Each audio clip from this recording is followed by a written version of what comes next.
यहाँ देखो मैंने एक कंपाउंड लिया है K4FeCN6 लिया है। क्लियर। अब इसको समझा रहा हूँ कैसे ब्रेक करते हैं। अगर K4 है, क्लियर, तो यहाँ पर दिखा है कि एक K के ऊपर होता है एक प्लस, तो ऐसे 4 K हैं तो 4 प्लस हो जाएगा।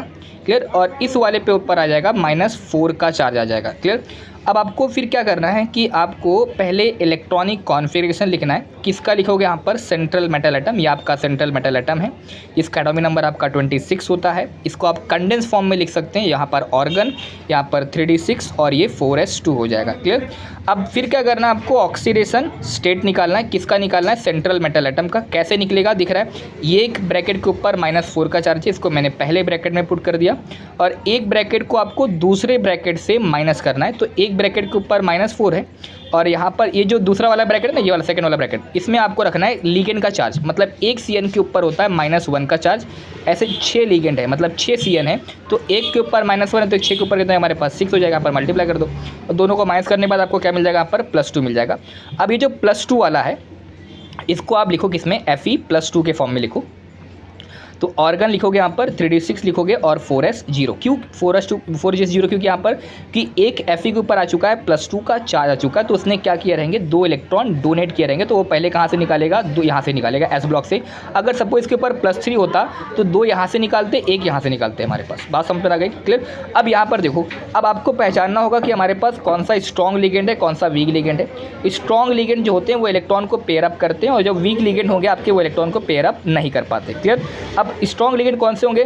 जहाँ पर कार्बन हो या फिर नाइट्रोजन, जैसे अमोनिया ले लें NH3, वो आपका स्ट्रॉन्ग लिगेंड हो जाएगा। कार्बन मतलब CnCO, मतलब जहाँ पर जो डोनर हो वो कार्बन या फिर नाइट्रोजन हो तो वो स्ट्रॉन्ग लिगेंड होगा। अगर जहाँ पर ऑक्सीजन और हाइड्रोजन हो वो आपके कैसे होंगे हमारे पास? वीक लिगेंड हो जाएंगे। मतलब जैसे बात करें यहाँ पर NO2 ले लें, तो NO2 में यहाँ पर देखें तो अगर N डोनर है, क्लियर, तो is your strong ligand. But अगर ONO ले लेंगे यहाँ पर, तो आपका उसमें ऑक्सीजन डोनर निकल जाएगा, तो आपका वीक लिगेंड हो जाएगा। हाइड्रोजन में आपके फ्लोरीन, क्लोरीन, ब्रोमीन, आयोडीन हो जाएंगे हमारे पास। क्लियर। अब यहाँ पर देखो नेक्स्ट स्टेप है, मैंने बोला यहाँ पर Fe+2 लिखा, आपने ये लिख दिया, ये कॉन्फ़िगरेशन आपने लिखा। अब क्या करो, ये जो D ब्लॉक है इसका ऑर्बिटल बना लो। कितने बनेंगे? 5 बनेंगे। ये बना लिया आपने। उसके बाद S ब्लॉक, और उसके बाद लास्ट में आपके P ब्लॉक हो जाएंगे। क्लियर। अब ऐसे करके, अब D में हमारे पास बताया कि 6 इलेक्ट्रॉन है, तो आप ऐसे 1 1 2 3 ऐसे करके भर दो। यहाँ पर 6 इलेक्ट्रॉन भर दो। अब वहाँ पर आपको मालूम पड़ गया लिगेंड कैसा हमारे पास? CN आपका कैसा होगा? स्ट्रॉन्ग लिगेंड होगा। ये आपने स्ट्रॉन्ग लिगेंड लिख दिया।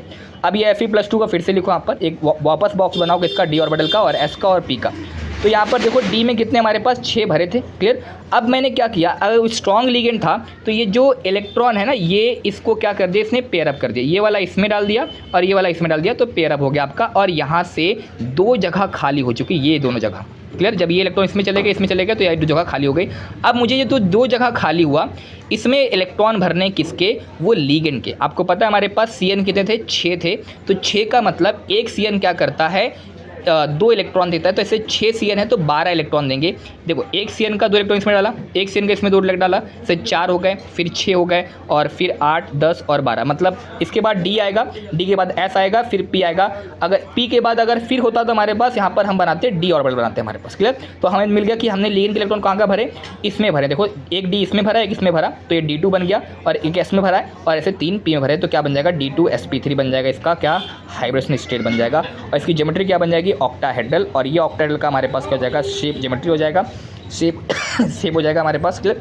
और ये देखो यहाँ पर एक लिखा हमने यहाँ पर लो स्पिन कॉम्प्लेक्स। लो स्पिन का मतलब क्या होगा कि अगर यहाँ पर इलेक्ट्रॉन एक भी अनपेयर होता तो वो आपका हाई स्पिन होता। अगर यहाँ पर सारे इलेक्ट्रॉन क्या है हमारे पास? पेयर अप हैं। तो जब अगर पेयर अप हैं तो उस केस में ये कैसा होगा? लो स्पिन कॉम्प्लेक्स होगा। क्लियर। बात समझ में यहाँ पर होगा।